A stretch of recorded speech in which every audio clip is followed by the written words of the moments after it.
இப்போ பலரும் பேசப்படுறது எதை பத்தினா 5000 ரூபாவை பத்தி தான்.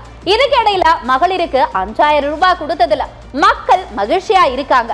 அதை முடக்க நினைச்சவங்க அதிர்ச்சியில கிடக்குறாங்கன்னு துணை முதலமைச்சர் உதயநிதி அவரோட பாணியிலேயே பேசியிருக்காரு. ஜாடிக்கேத்த மூடி மாதிரி மோடிக்கேத்த எடப்பாடி பழனிசாமின்னு விமர்சனமும் பண்ணியிருக்காரு.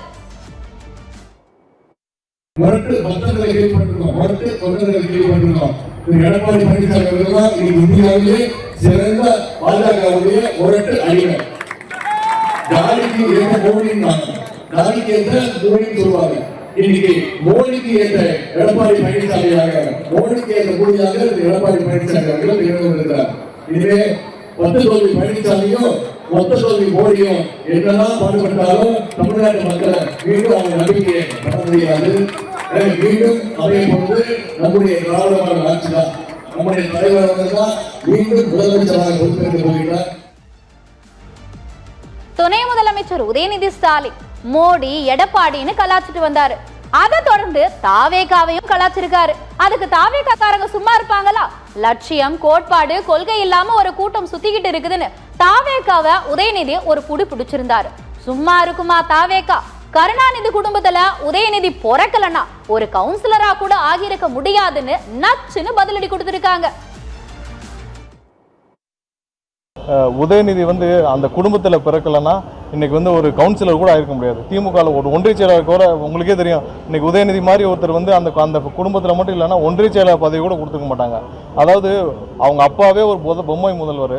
வீட்டில் இருப்பாங்களே இந்த பெரியவங்க போலன்னா இப்போ வீட்டில் இருக்க பையனை ஒரு கல்யாணம் காதுக்கு அனுப்பி வைப்பாங்க. அந்த மாதிரி தான் உதயநிதி அவங்க அப்பா போக முடியாத ஃபங்க்ஷனுக்குலாம் போய் ரிப்பன் வெட்டுற வேலைக்கு ஒரு போஸ்டிங்கை கிரியேட் பண்ணி அதுக்கு ஒரு 2 ஐஏஎஸ் ஆஃபீஸரை போட்டு அதுக்கு 2 துறையை கொடுத்து இதுவரை அவர் இந்த 4.5 வருஷத்தில் அவர் அமைச்சராக 3 வருஷத்துக்கு மேலே இருக்கிறாரு. அவர் துறையில் உட்காந்து அவரோட துறையோட செக்ரட்டரிட்ட மீட்டிங்காக போட்டிருக்காரா? இது வரைக்கும் ஏதாவது செஞ்சுருக்கிறாரா? அவருக்கான கடைசி வரைக்கும் கத்துக்குட்டியாக தான் இருக்கிறார் உதயநிதி.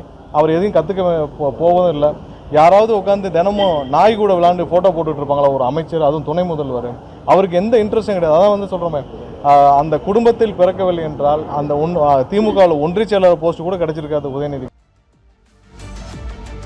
தமிழகத்துக்கும் பாஜகவுக்கும் ஆகாத அப்படின்ற பிம்பம் பரவலாவே பேசப்பட்டுட்டு வருதுதான். அந்த வகையில தமிழ்நாட்டுல பாஜக வர முடியாதுன்னு ஒவ்வொருத்தரும் அவங்களோட கற்பனைக்கு தகுந்த மாதிரி எடுத்து விடுவாங்க. தாவேக நிர்வாகி லைலோமணி வித்தியாசமா சொல்லியிருக்காரு. தலை வரும்போது யோசிச்சிருப்பாரு போல. அவர் என்னதான் சொன்னாருன்னு வாங்க பார்க்கலாம். அண்ணன் நாகேந்திரன் அவர்களே, பேசுகின்ற பொழுது நாவடக்கத்தோடு பேச வேண்டும். எங்களுக்கும் எல்லை மீறி பேச தெரியும். தமிழ்நாட்டு அரசியலில் 3 எழுத்து மந்திரம் மிகப்பெரிய தாக்கத்தை ஏற்படுத்தியிருக்கு.